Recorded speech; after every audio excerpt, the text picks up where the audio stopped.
Thank you everyone for joining us in today's discussion. My name is Bianca Winata Putri. I'm the Public Programs Coordinator at acca. I am zooming in today from my living room / home office. I am a woman in her mid-20s. I have glasses on and I'm wearing a black sweater. I'm sitting close to my computer, so you can only see my head and shoulders, with white walls behind me and a red colored frame artwork, which is blurred through my virtual background. There's also a huge monstera plant in the back as well.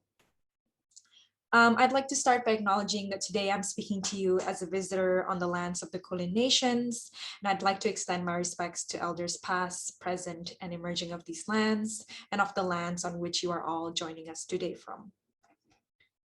Today's Artist Talks is part of the exhibition A Biography of Daphne, curated by Mihnea Mircan, and currently on display at acca until the 5th of September. A few housekeeping items before we start the discussion. Please submit your questions via the Q&A tab, and we'll try to answer them at the end of the session if time permits. We are also joined today by our live Ausan interpreters, Amber and Paul. This session is also being recorded for podcast and video release, which will be accessible via acca's website and through your favorite podcast provider. Closed captions is also available live for this webinar, as well as for the video recording. It is now my great pleasure to welcome curator Mihnea Mircan and artists Erik, Inge, and Katie. Mihnea, over to you. Thank you so much, Bianca, for the introduction and for the acknowledgement of country. I do wish to acknowledge the Kulin Nations as the sovereign custodians of the land I work on. My warmest thanks to Inge, Katie, and Erik for their participation in this event, and of course for their contribution to the exhibition. My gratitude also goes to the other artists whose work the show includes, to the lenders to the exhibition, and to acca for their generous support of my project. A Biography of Daphne is an exhibition about crisis and metamorphosis, taking as model the myth of Daphne, the nymph who turned into a laurel tree to evade the assault of the god Apollo. The show revisits and reimagines the myth by composing a contemporary backdrop for Daphne's transformation, a landscape which is animated by present-day predicaments. Perhaps by the ambivalent question, what should we become in order to continue being who we are? The exhibition focuses on the moment when one body and one order of representation is prefigured in another, an instant of corporeal and symbolic disarray when such questions echo allegorically in Daphne's paradoxical becoming. Paradoxical to the extent that it converges pathos and paralysis, subjection and agency, triumph and defeat. The biography of Daphne is therefore the biography of a point of inflection in the constitution of a figure of rupture and recomposition. In her flight from Apollo and from her human form, Daphne crosses temporal, spatial, and ontological boundaries. She becomes a tree, a photosynthetic anatomy that is capable of withstanding her captor, the god of the sun, and she becomes an image, a transformation that the show frames as a transition from an impaired visual field, seeing nothing in the violence of the attack, to a moment of vertigo, the terror of having been engulfed by the forest. This is an abrupt shift in axis of orientation. The figure morphs with its ground, and the portrait becomes a landscape. Finally, over the course of the remarkable iconographic history of the myth, perhaps revisited more frequently than any other story of brutality, resistance, and equivocal deliverance called by visual artists from Ovid's poem, The Metamorphosis, Daphne is in a permanent process of becoming contemporary. In the exhibition, these sightlines and timelines coil and twine in a broken syntax, a montage of cuts and cutaways as a modality to capture a body and an identity that is violently reconfigured. Today's event is the second conversation with participating artists who are invited to introduce their work in the show in relation to some of the critical questions that underpin their practice. The first event in the series brought together Jill Magid, Ho Tsun Yen, Candice Lin, and P. Staff in an expansive conversation about the figure, bodies of carbon, of hormones, or of pixels, A conversation about metamorphosis in contexts such as the life of the artist and the art historical tropes that narrate continuity between work and biography, image and presence, or about metamorphosis in the spectral terrain between myth and the technologies that can reanimate and rescript old stories, as encounters between digital revenants and the ghosts of colonialism. Or finally, a conversation about the co-evolution between human and plant, self and world traversing one another through myriad symbiosis. From the figure, which I would argue was the theme of our first conversation, this second session turns its attention to the ground, which is variously articulated in the presentations that will follow as country, as museum, or as nature, or rather not as nature, but our being within language as an attempt to fathom or ventriloquize nature's silence. As Lauren Berlant noted, during crisis times, the event emerges not as a thing that goes without saying, but as a genre whose conventions are stunned, disorganized, and open for change. Crisis is an emergency in the reproduction of life, a transition that has not found its genres for moving on. In different ways and within these different contexts that I briefly indicated, the contexts to which Daphne's myth can be extrapolated, the projects we will hear about capture crisis and metaphorical remedies, portraits of landscapes without human figures, yet landscapes that are pregnant with human language, desires, and anxieties. That's my introduction, and it is now a great pleasure to introduce our first speaker, Erik Bünger, a Swedish artist, writer, and composer, whose work investigates the relationship between language and concepts such as voice, body, image, and nature. In lecture performances, videos, text, and musical compositions, he explores the ways in which such concepts index something mute beyond the reach of language, central voids that riddle artistic discourse and are endowed with the capacity to structure it. Erik's work has been presented in venues such as the Centre Pompidou in Paris, the Wellcome Collection in London, the Lincoln Center in New York, Kunstwerke in Berlin, and the Curitiba Biennial in Brazil. He currently holds a research fellowship at the University of Applied Arts in Vienna, where he leads a team of researchers in an investigation of the concept of voiceover. Over to you, Erik. Thank you, Mihnea. I will begin by sharing my screen.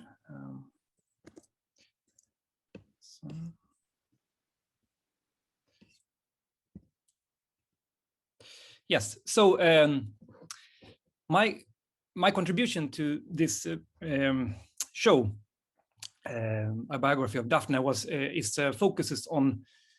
My contribution is called Nature See You. It's a video essay that focuses on footage I found of Coco the gorilla, footage that I found on the internet. It was uploaded in 2015 in connection with the UN conference on climate change in Paris.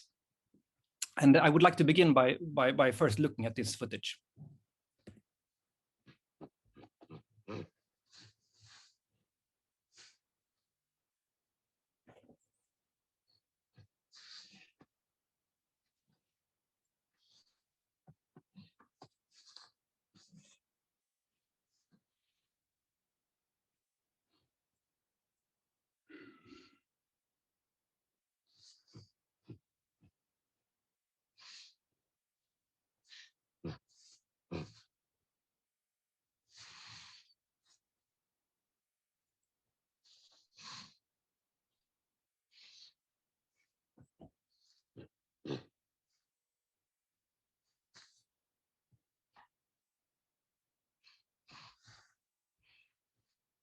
So my first question when I approached this footage was, why have they translated her signs into broken English?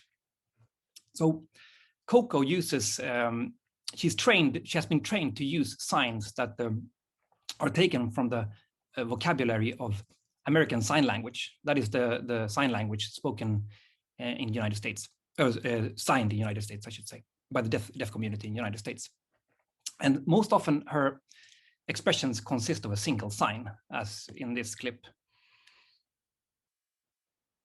Here, all she does is actually repeat the verb see, but in the subtitles, they have translated her sign into an entire English sentence. But one must ask oneself then, if they are ready to read an entire sentence into one singular sign, why wouldn't they present this sentence in proper English? Why would it translate it into nature see you rather than nature sees you? And this is true for the whole video.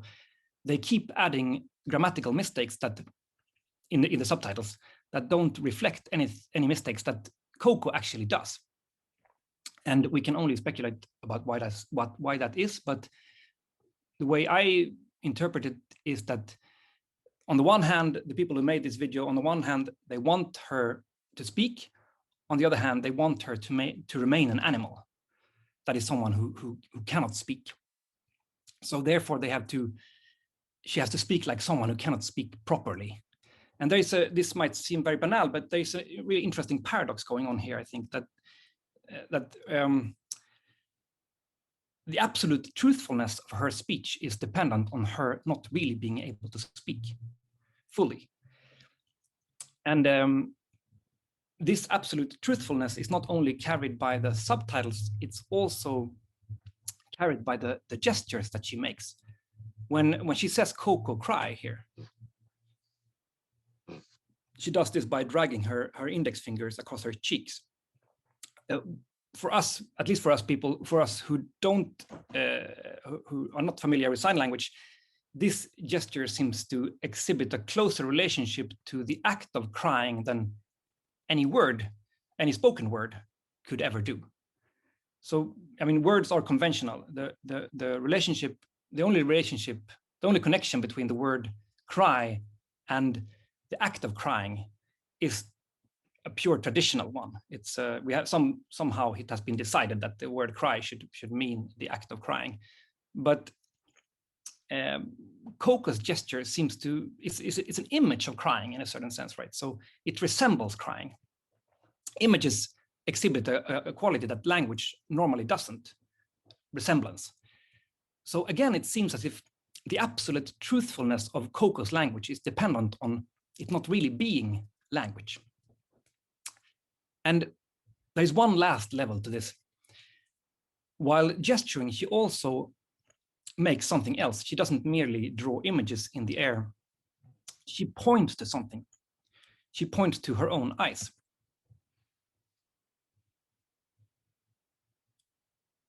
And she says, nature see you. And here she conjures up an idea of nature silently watching us.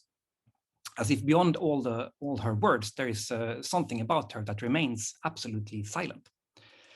And this silence finds its epicenter in her eyes.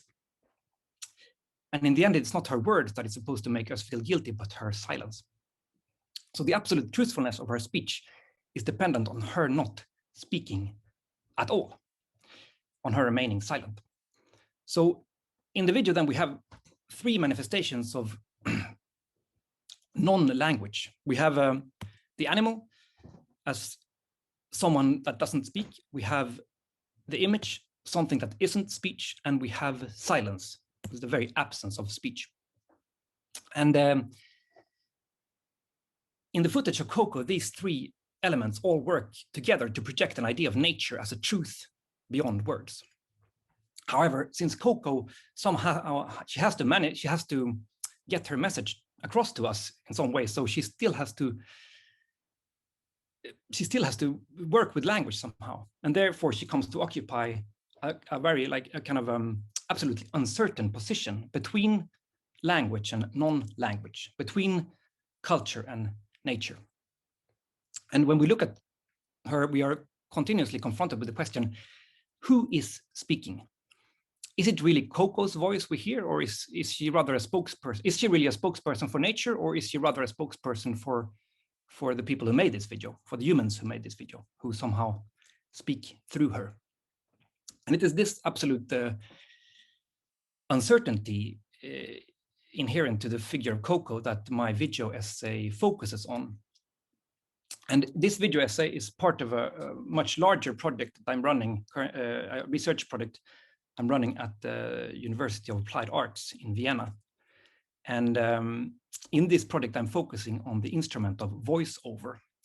And one question that drives this research is, how can one create a voiceover that avoids the common trap of voiceover, where you sort of somehow separate yourself as a voice from the image you speak of? So there's a gap between image and voice whenever voiceover is used, at least normally. And how can I, rather than distancing as a voiceover, how can I, rather than distancing myself from the image, implicate myself in the very argument I'm making? So if I speak about the uncertainty inherent in the figure of Coco, how can I let this uncertainty sort of bleed over into the voiceover itself? So therefore, to be able to accomplish this effect in this video, I decided to use, instead of using a regular voiceover, I decided to outsource my voiceover to a sign language avatar. And such avatars are available online as part of applications. Then you write a text into the application, and the application translates this text into sign language, animated sign language. And this particular one I was using a sign language app that used American Sign Language in this case. So I would like to show you just the first, the intro to the video, where the sign language avatar introduces herself.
So what happens here is that the avatar's inability to use signs properly becomes kind of a strange mirror inversion of Coco's inability to use signs properly.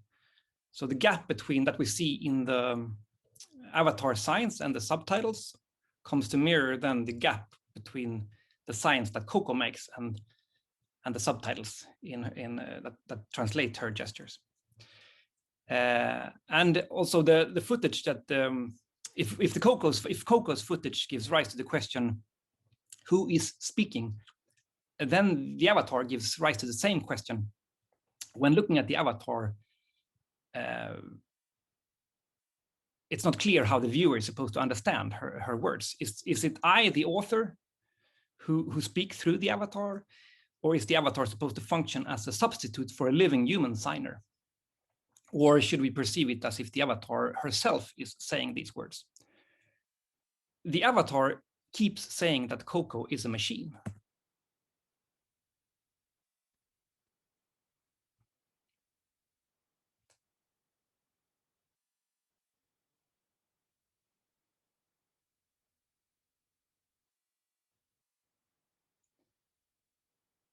But the very fact that we don't know who speaks here makes even this statement about the manufacturing of absolute uncertainties absolutely uncertain. So the avatar comes to amplify the uncertainty inherent to Coco, and Coco comes to amplify the uncertainty inherent to the avatar. Next to each other, both the avatar, both the voiceover and Coco, comes to lose the power that has been invested in each of them, the power to speak with absolute certainty. Thank you. Thank you so much, Erik. This was quite extraordinary. Thanks for the captivating, difficult ride. Um, it's a great pleasure to introduce our next speaker, Inge Meijer, a Dutch artist whose practice explores and enacts transitions between familiar and foreign environments, transporting viewers between sites where nature and culture, plausible fiction and implausible fact, the distorting effects of distance or the blind spots of proximity become indistinguishable. Inge's films, photographic projects, and installations have been recently presented at La Maréchalerie at Versailles, Akinci Amsterdam, Vleshal Middelburg, and the Rijksacademie in Amsterdam, where she was a resident from 2016 to 2017. Her book, The Plant Collection, on which the work she presents at acca is based, was published by Roma Amsterdam in 2019 and was nominated for the Best Dutch Book Design Award presented at the Stedelijk Museum. Over to you, Inge.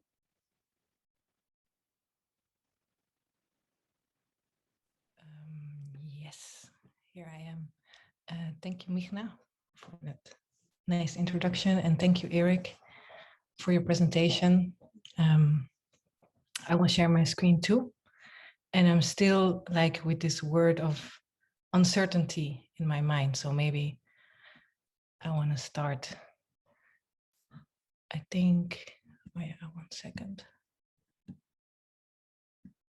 Yeah.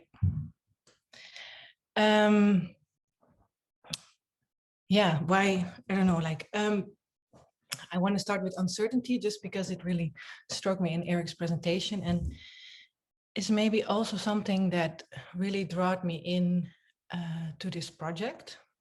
And I thought to kind of take a 10-minute journey on how I started this project and how I'm continuing this project, and maybe halfway end in the exhibition where it's currently turned into wallpaper. And Mihnea also just mentioned it. I was part of a residency in Amsterdam, and we went to visit the Stedelijk Museum, and they gave a presentation about the archives and the library.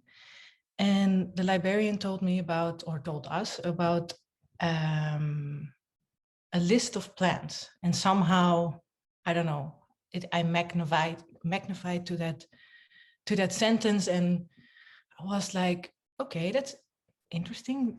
A list of plants that used to have been part of the museum. And I went back and I asked if I could see that list, and somehow, I couldn't find it immediately. And then I was like, maybe I just look through the exhibition views, and maybe I can see some plants in there, which was already a very extraordinary idea, because I'm born in '86 and I never knew about the existence of plants as part of exhibitions in the museum. So when I went through the archives, with the focus of like, let's search for plants in the exhibitions, I really was moved by their presence, and maybe that's why the word uncertainty was also, I don't know if it's kind of, but there was something about it that I really couldn't understand. And there was, I don't know, maybe I felt like the plant sometime, I felt it was like a self-portrait in some way. Or maybe,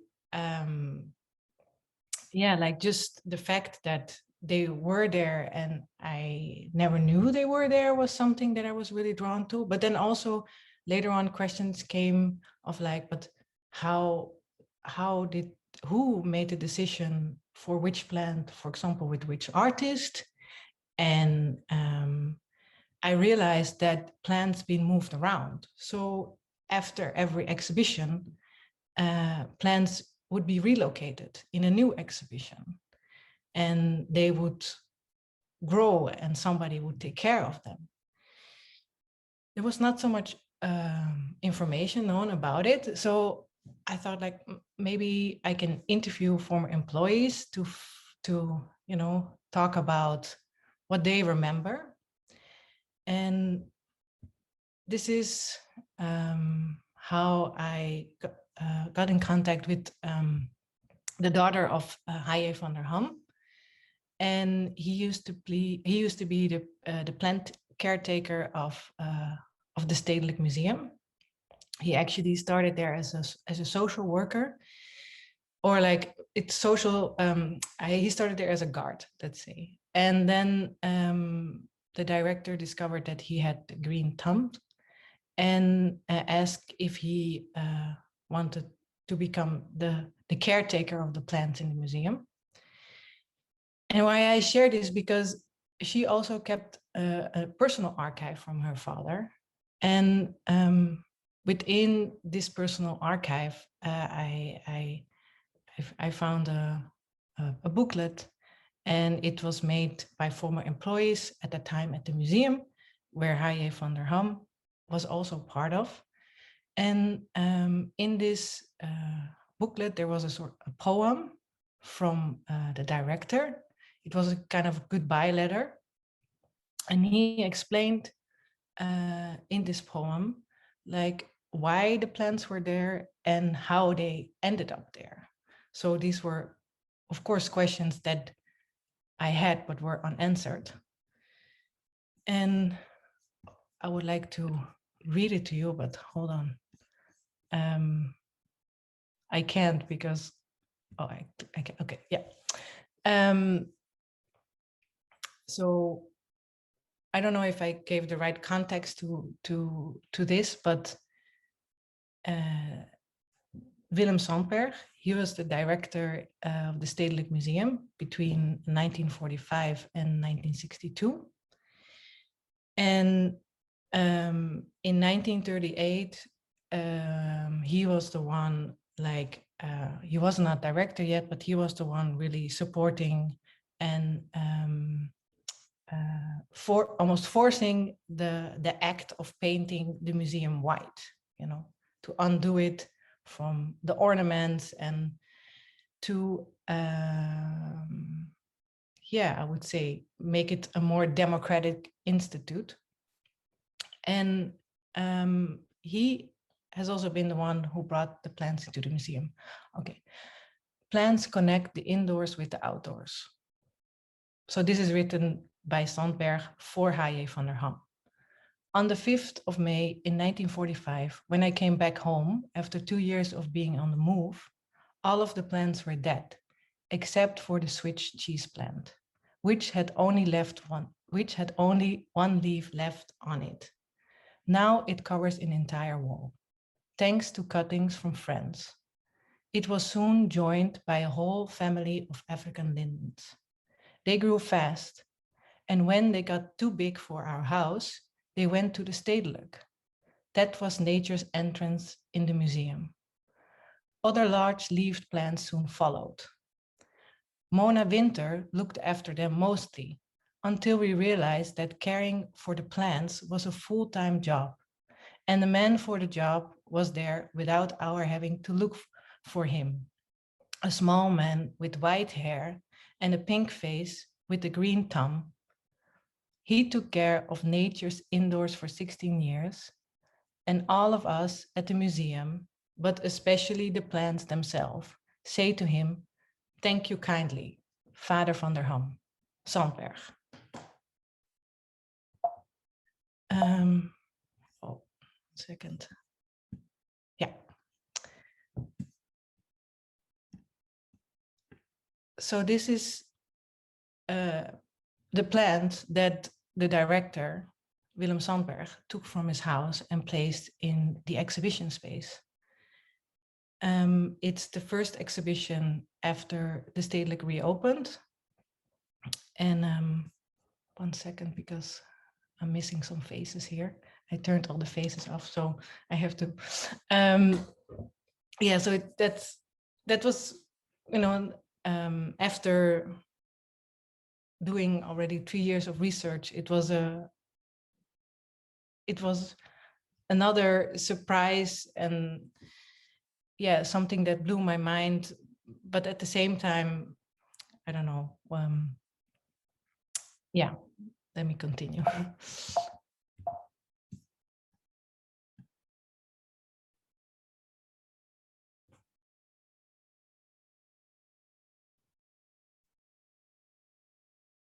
So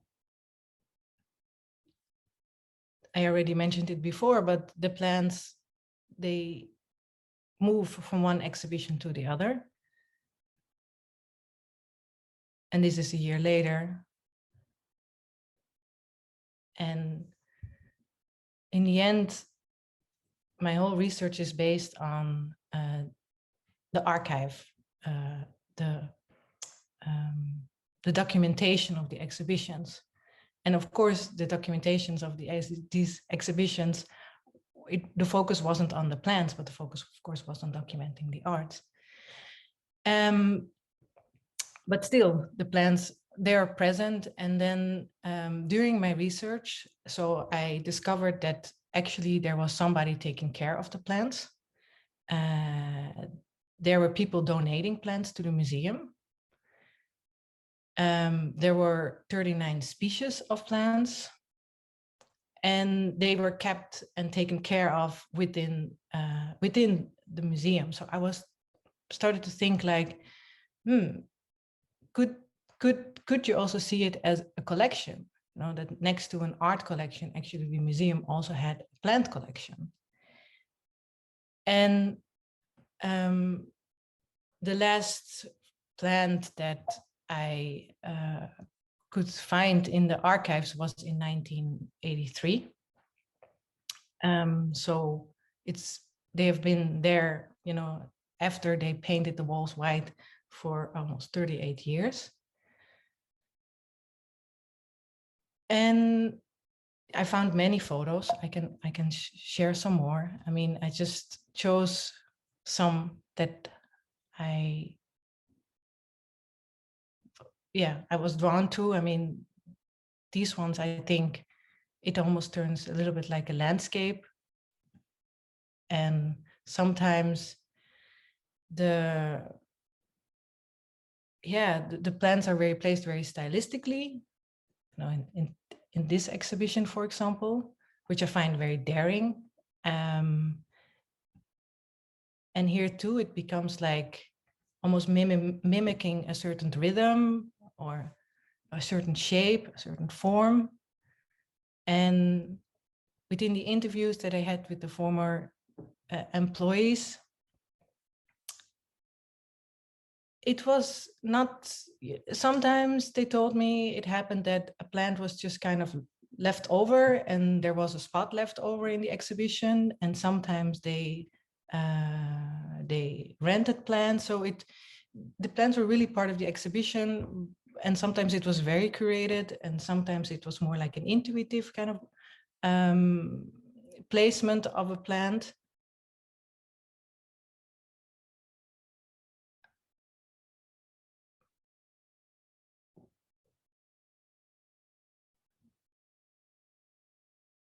And I thought like I would like to find a way to bring these plants back into the narrative of the museum. And together with Roma Publications and graphic designer Roger Willems and graphic designer Dongyun Lee, we made a book that is basically an overview of all the photos that exist in the archive of the Stedelijk that have a plant present in them. Sometimes it's just a leaf very far in the back, but it's a remnant of their presence in the museum. Yeah. And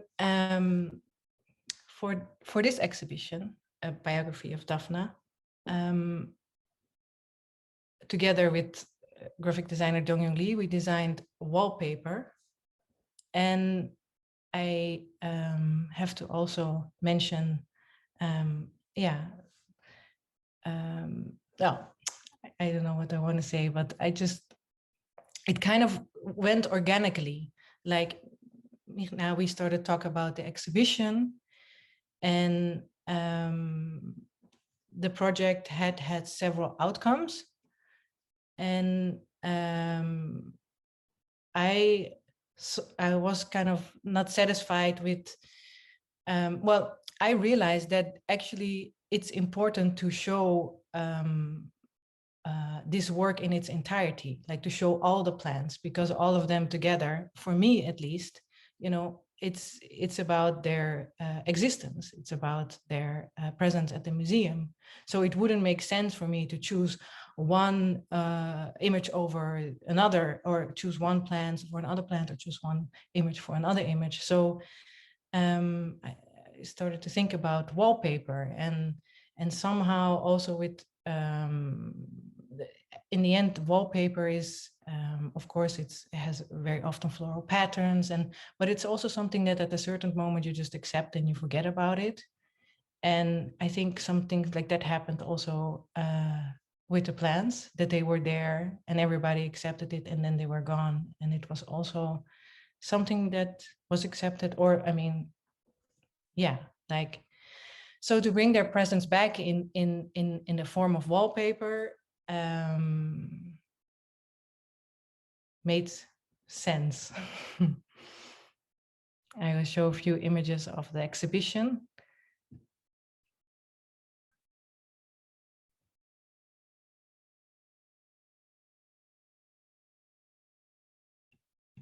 Oh, and this is well, this is the last image I want to share, because during my research,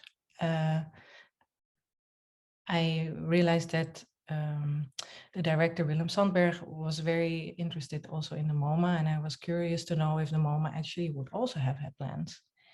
And it is, they have had many plants, even much more than the Stedelijk Museum.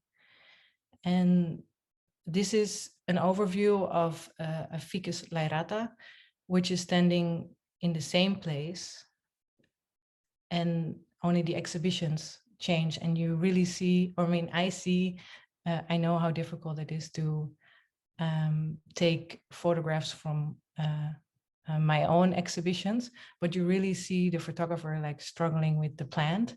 So sometimes it's half on it, sometimes it's fully on it, sometimes it's just a leaf on it. And yeah, the project will continue. And I am looking forward to kind of connect the two collections, the collection of the MoMA and the collection of the Stedelijk together in the future. But for now, I'm very happy and thankful to be part of this exhibition and this talk. I hope it was kind of in a chronological order, and thank you for your time. Thank you so much, Inge. This was so great. What a fascinating story, and what a beautiful reiteration of a beautiful book. It is a great pleasure to introduce finally Katie West, our third contributor tonight. Katie West belongs to the Yindjibarndi people of the Pilbara tablelands in Western Australia. Her practice threads through the processes of naturally dyeing fabric, registering the rhythms of walking, gathering, bundling, boiling water, and infusing textile materials with plant matter. Katie creates objects, installations, and happenings that invited attention to the ways stories, places, histories, and futures are woven. In 2017, she completed a Master of Contemporary Art at the Victorian College of the Arts, University of Melbourne, and she was the recipient of the Dominic Mersch Gallery Award and the Falls Creek Resort Indigenous Award.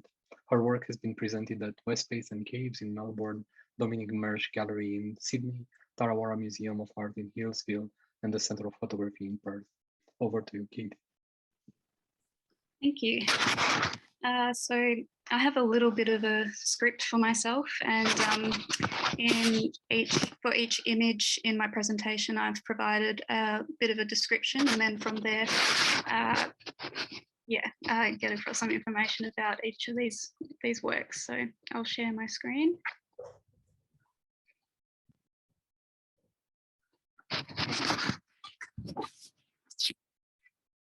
The image shows a rose garden overgrown with weeds, mainly tall grasses. Either side of the image and set back from the garden are two trees. On the left, a carob tree, on the right, a pine. Between the two trees, the bright blue sky of a warm sunny day peeks through. At the centre of this image is a small cream-coloured garden-esque sculpture depicting a mother carrying her baby. This statue is nestled amongst the grasses. This image is from my backyard of my home on Noongar Balladong country. I would like to acknowledge Noongar Balladong elders and community and thank them for their custodianship of the land I'm speaking from this evening. I would also like to acknowledge Boonwurrung and Wurundjeri elders, community and country.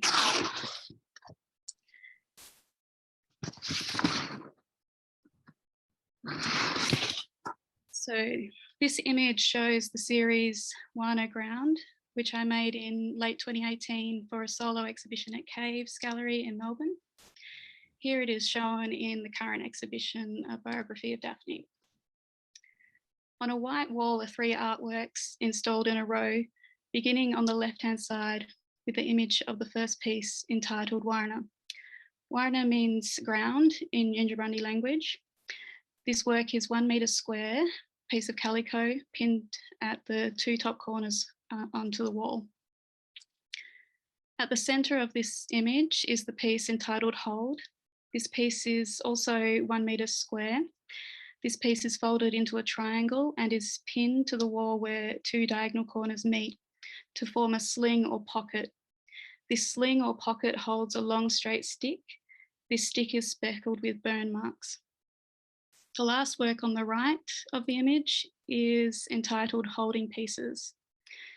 Pieces of various sizes hang over a sash of fabric held taut between 2 pins. All these pieces are calico, a rough cotton fabric which is very much entangled with colonial histories across the globe. And all pieces are brownish grey in tone, naturally dyed with eucalyptus leaves and bark collected from the ground after windy days, mainly in Nar, and also puffball fungus. These fabrics were dyed and configured while living in Wurundjeri country, as I was working to strengthen my sense of connection to Yindjibarndi country in Western Australia.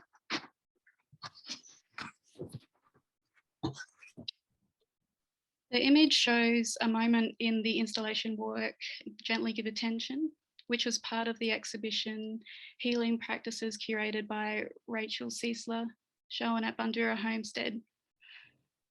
In this image, 2 pairs of hands hover over a steel bowl filled with water. The hands on the left are rinsing a tea infuser, and the hands on the right are rinsing a glass, toned yellow teacup. Swirling in the bowl of water are bits of plant matter, the flavours and smell of which had just been enjoyed as cups of tea. So making and sharing tea has followed on from working with natural dyeing. The notion of people being infused with place through what we consume as food or drink. Gently and also invites thinking about reciprocity and projecting care into the future by resetting the space, rinsing cups and infusers and setting them to dry so that they are ready for the next person to come along and enjoy a cup of tea.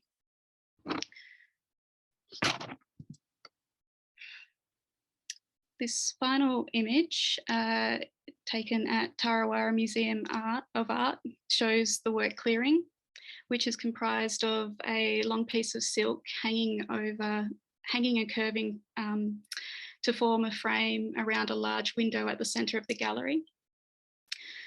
This window views over vineyards in the Yarra Valley.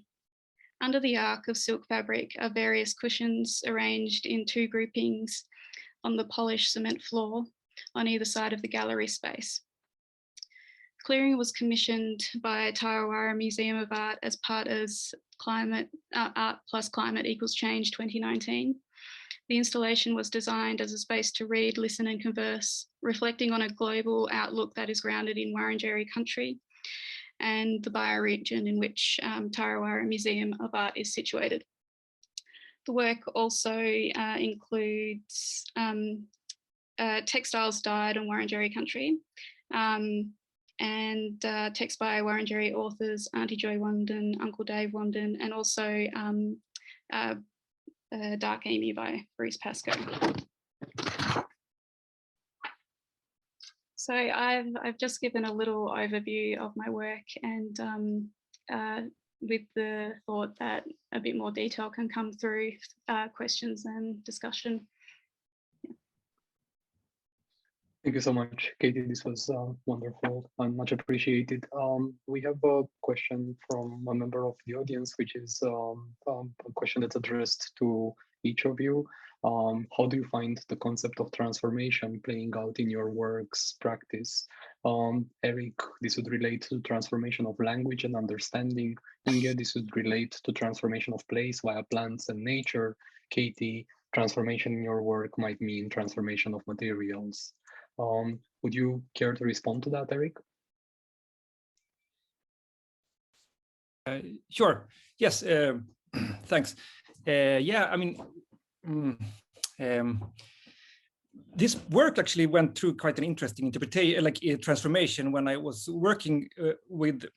When I came upon the idea, it first existed as a text only, and then was actually Mihnea, the curator of the show, who I think you, Mihnea, you decided was because you wanted to include it somehow in the show. Was it like that? I can't really remember. I think, yeah, that it wasn't a decision. It was a suggestion, or rather a question. Exactly. You wanted, it was your suggestion, and then from that text, sort of, it transformed into a video, and from that suggestion from Mihnea, I realized, maybe there is some material here to make a video, and then I was trying to understand how to transform it into a video, and then my first idea was actually to use a regular voiceover to explain my idea of uncertainty and the figure of Coco and so on.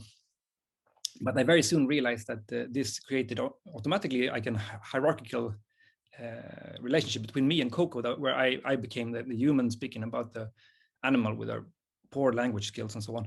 So I wanted to create like a more equal relationship, and then therefore I decided first. I thought I will use a sign language interpreter to instead a living person. But in order to do that, I wanted to test the idea. So then I found this app, and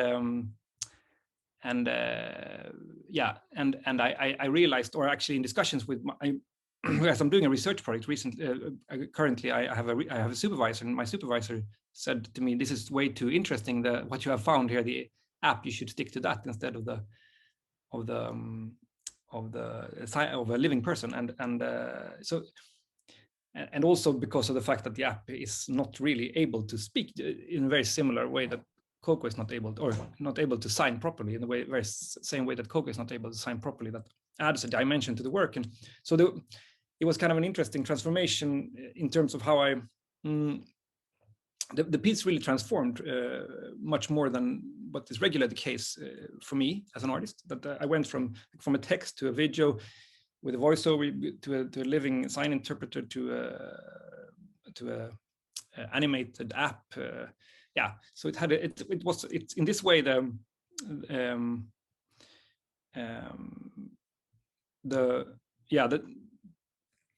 there was a constant transformation of the work until it was shown for the first time then in the biography, in the exhibition. Yeah. I don't know if that answers exactly the question, but I thought it could be an interesting thing to speak about. It's a remarkable evolution that your idea has gone through. Inge, just to remind you, the question is pertains to a possible transformation of place, in this case the museum, Stedelijk or MoMA, the transformation of the place via plants and via this intrusion, very unexpected from us and very idiosyncratic from the standpoint of contemporary museology and conservation norms of plants in the sacred space of artistic heritage. Yeah, it's a beautiful question, and the word transformation is so magical that I was like, oh, I don't know what to answer, but this came to mind almost that the plants maybe are the opposite of the transformation in the museum, because they're actually a continuation, because they don't leave they need light, so they don't go to a depot, they stay somehow in the museum spaces. And then thinking about an exhibition that is kind of transformative in itself, because it's always coming and going, at least most of the exhibition in the stedelijk then where I think of. So something that I will think of longer. And of course, I mean, what really brought me, or what I find very fascinating, is that this act of the movement of plants through the museum, which is visible within the photos because you see them years later in a different place in the museum with a different exhibition, but actually they grow and they are more of a continuation. So, I don't know if that, but these are some thoughts that come to mind, and very spontaneously I thought to share. I don't know, is that,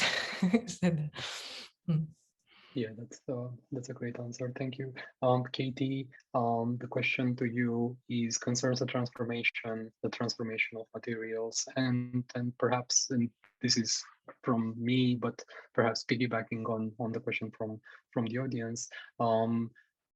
I was hoping that you might be able to speak about the topographic component of the project, which you describe in a different text about Warna slash ground, where the 1 square meter is actually the smallest topographic unit that indexes a pretty violent disposition, an abstraction of territory that readies the place for disposition and for politics in a sense.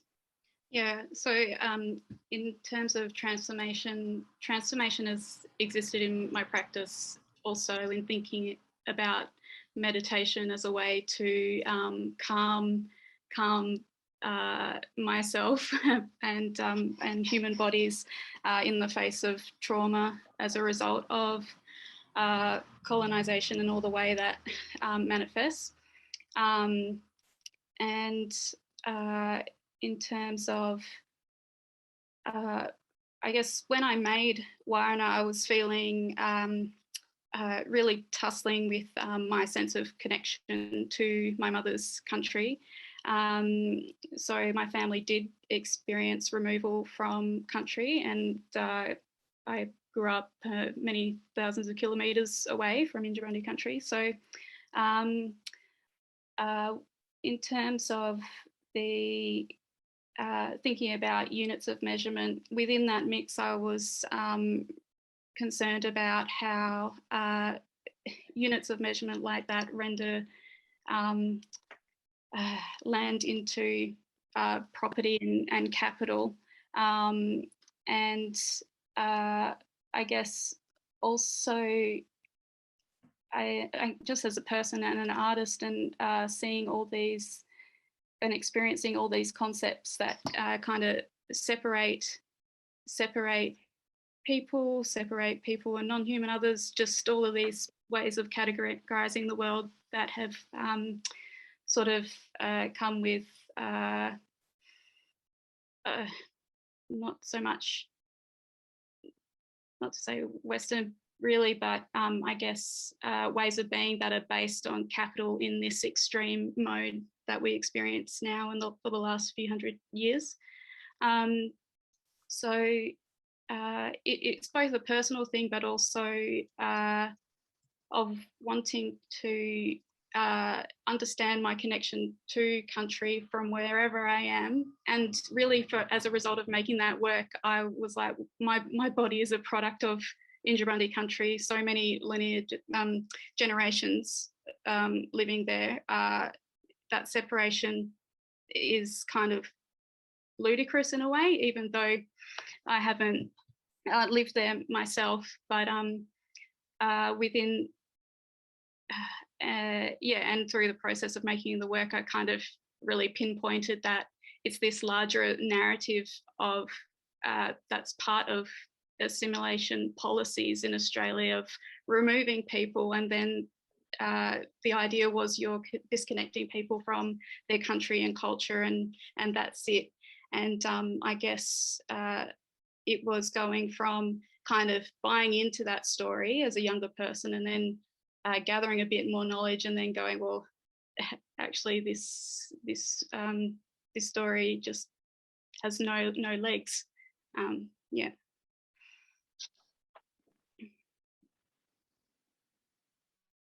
Thank you so much, Katie. I think we have time. We have time for one more question, which comes from Bianca,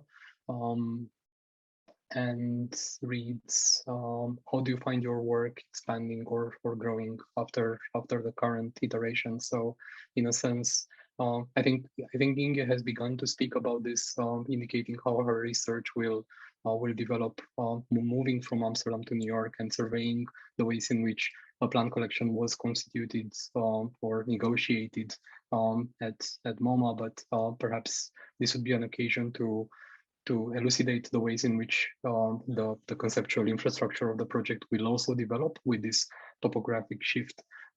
Katie, in your case, perhaps you could discuss the ways in which the topographic, perhaps these topographic elements that you've spoken so touchingly about in your answer might inform projects that are in progress. And Erik, you've also touched upon this, speaking about a corpus of works that look at voiceover. I know that they will be quite fascinating, and perhaps you could give us a few hints as to how this preoccupation with the space between the image and its various narrators or its various interpreters will generate new forms in upcoming projects. Sorry, were you speaking to me? I couldn't. Oh, yeah. I mean, perhaps Erik can start, because we've actually moved in that order throughout the event. So Erik, Inge, and Katie, thank you. Sorry for the. Yeah, I can just describe very briefly that how so what I'm trying to do is to in my work since I started this research project 2 years ago is to kind of dislocate the way voiceover functions normally, where you have a very, as I said before, a very kind of on top position on top of the image, and you somehow, and my idea is basically that the voiceover in a certain way hides the image. It's sort of rather than, I mean, the normal way to look upon voiceover is that the voiceover gives voice to the image, but the way I see it is that it's exactly the other way around, that the voiceover actually silences the image. It somehow, you have this idea that what sort of guides my work is this idea that the common idea that a picture says more than 1,000 words. This is kind of a common trope, right? Today, or not just today, but since, I don't know, since at least 100 years, and then this idea, what I want to do, like, what this seems to sort of lift up the image, but actually what it does is sort of the silence of the image, because the image speaks, like, it speaks precisely because it doesn't speak. So this is the voiceover is able to use the image and forces the image to say more than 1,000 times what it can say somehow, but it only on condition that the voiceover speaks for the image, so to say. So this is my research is about trying to find different strategies for how to disable that mechanism. So this is the first, what the work Nature See that I show in the A Biography of Daphne exhibition is the first try to make this happen somehow, to try to see how I can put like to make the apparatus of voiceover not work the way it's supposed to do, so that you don't find this, you don't get to this certainty that because the voiceover is supposed to also kind of deliver something that comes from outside it's difficult to question the voiceover because it comes from nowhere. It's a bit like the voice of God in that sense, that it doesn't never appear. Just like God never, the Christian or the Judeo-Christian God never really reveals himself, so does the voiceover never reveals itself to the viewer, and therefore it cannot really be questioned. It becomes like the voice of science, or the voice of something like that. And this is precisely the type of voice that I want to try to find different ways to disable. Mm-hmm. Thank you, Erik. Inge. Yeah, I also had a question for Erik maybe, but I don't know if there's time for that, because I was thinking about the image. The image is so, you know, it makes you such a spectator when you look at Coco, and it's when you talk about silence, and it's so, yeah, it is really uncomfortable. Like, and I don't know if there's, I just came to mind, like when you talk about that, the silence, that makes it very, somehow it makes it extremely confronting. And if there's also space for that confrontation but maybe I don't know if that's I guess, but I think I understand what you mean. You mean like a confrontation with something, something, how to say, I mean, I've got a confrontation with what? With yourself, because like when you look at him, and I hear what you say when when they try to make this language or like fill in, and this, it all feels that this is kind of put on top of it, but you're really confronted with your, I mean, I feel like confronted with myself when I look at it, when I look at him, you know, or I think it's a him. Her. Yeah, it's her. Yeah, it's her. Okay, I'm sorry. It's when I look at her, like I feel very confronted with myself. It's almost like it bounces back, you know, it's like mirroring, like me looking at her doing something so extremely odd, you know, like almost that. And then with even this strange interpreted language, like it is all very confronting. I mean, I'm sorry, I'm maybe no, it's a good question. I think that what makes me interested in particular in this video is that it's not just about what I'm interested in. It's not just about Coco herself, right? It's about how Coco, in some ways, because of our wish for this, there's this, like the video contains kind of a search for some kind of lost object, or like a lost something pure beyond the limits of language. The nature finally speaks up, and there must be a position where nature can speak without any interference from language, you know. And I think that is not just that thing is not just something we find. I mean, we also find it in ourselves somehow. This kind of search for this pureness, right? And I mean, we are, in a certain sense, we are like Coco in a certain sense. I mean, when they made this experiment with Coco, I thought it was curious that they kept saying the researchers who were taking care of her and teaching her to speak, they were saying that she didn't the project, they were trying to see if she would teach her offspring to speak, like naturally, if she would teach her offspring, but she didn't do that. So then they say, okay, so that shows that somehow there's something that separates humans and animals, because humans would do that. But I always thought, why didn't they just tell her to do that? You know, because like I think we're all told somehow to teach our offspring to speak, right? We're all like, I mean, it's obvious. Society tells us you have to teach your child to speak, and there's like it's a lot of. I didn't know the word offspring. It's first time I hear it. Okay, like, yeah, our children. I mean, we are, you know, we are supposed to teach our children. If you don't teach your child to speak, they will take your child away, right? So I mean, so I thought it was curious, this thing that they didn't tell her to do that, so that somehow they separated her already from the start, from that process. So it was always already implied in the project itself, in that research project around Coco herself, that she was not really able to enter language properly somehow, which is so what I mean is that we're all that like kind of language, right? I mean, it's a certain human language. Certain language. I mean, but no, I'm not saying anything about animal language or anything. I'm just saying that the project sort of was dealing with human language. So what the curious thing there is that I mean, we are in a certain sense same as Coco, that we are also taught to speak. We are also, it's also forced upon us. That's what I'm trying to say. Speech is also forced upon us, and that's why I think that Coco becomes interesting, more interesting than like when you what you first see maybe on the surface level. That she's actually sort of mirroring us in her in this terrible condition we are in, where we cannot really say no to language. Mm-hmm.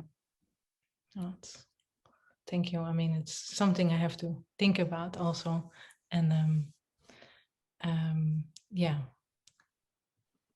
I still Inge, just to reiterate, the question was concerned, Bianca's question concerned the growth and expansion of your plant methodology. So potentially, I mean, if I may, Bianca, to kind of elaborate the context, perhaps developing new instruments in dealing with the plants that were gathered and shown at MoMA in relation to the format within which you have assembled the plant collection of the Stedelijk Museum in Amsterdam. Yeah. Yeah, I will, I mean, continue. It maybe seems like, yeah, I will continue, and I still feel I would like to give value to this history, you know, that also existed in the MoMA, and I mean, even within the context of some employees, like they actually have no idea. And I think it's something, I mean, at least I feel for it, I care for it. So I would like to also, I mean, kind of like cheesy, metaphorically speaking, would like to bring that towards the light, you know, to yeah. So I will continue in the MoMA, and I am already, and what kind of form that will shape up in, I am not so sure of, but or maybe I am. I would like to make a book. You know, maybe it's much more concrete than it's. I would like to make a book, but it's also, of course, a bit complicated. Like there's around 600 images, and well, so it's practical. Like there's also a very practical side to that. But yeah. I actually should know the answer to this question, and I realize listening to you now that I don't. Were there photographic exhibitions of photographs in which plants were present, thus producing an interesting potential for me interesting intersection of photography and photosynthesis? I mean, the medium, the ways in which plants and photographs could be said to exist within the medium of light would have made as interesting a convergence as there is between a Swiss cheese plant and a Mondrian painting. Yeah, I like that thought. No, it's very true. Actually, in the MoMA, there's a lot of photo exhibitions with plants. Okay, so that perhaps, yeah, it happens across the ocean. Yeah. Yeah. Thank you. Yeah, thank you, Inge. Katie, either the topographic or the process of natural dyes that you apply to your textile materials and interlocutors as a site for future evolutions in the foreseeable future in upcoming projects. Yeah, I suppose natural dyeing is still very much a part of my practice. I suppose I do spend a bit more time thinking about it as a metaphor for working and doing, so walking and collecting, observing, waiting, that sort of thing. But I've also been using more, I guess, found fabrics and synthetic fabrics, and kind of realizing that I guess polyester and all these sorts of things are plastic and are still connected to plants that existed a very long time ago. So I guess the story of these materials has expanded quite a lot, and I get initially I kind of felt like, because of my understanding where I come from and I felt like I had very limited materials to work with. So natural dyeing seemed like a natural sort of thing to do, and so did working with calico. And reflecting back on that now, it's not such a restricted way of understanding myself and what I could work with, but kind of points to the bigger issues. With looking at found fabric, synthetic fabrics, and also thinking about then going back into that family history and thinking about how resourceful my grandmothers were, living on stations and reserves and town camps, and using materials to make homes and clothes and that sort of thing. So just expanding the story a bit, but then so that's kind of the background story, but then these are the materials that I'll go with into a gallery space, or creating a happening with others. That's not necessarily about that history at all, but about connecting or thinking about whatever conversations need to be had at that time. Thank you so much, Katie, for that great, generous answer. Bianca, over to you for the concluding remarks. Thanks, everyone. Thank you so much, Erik, Inge, and Katie, for your great contribution to this conversation. Thanks very much thank you very much also to our audience. Over to you, Bianca. Thank you, Mihnea, and thank you everyone for a really excellent and engaging discussion. So I just wanted to close by, thanking you guys.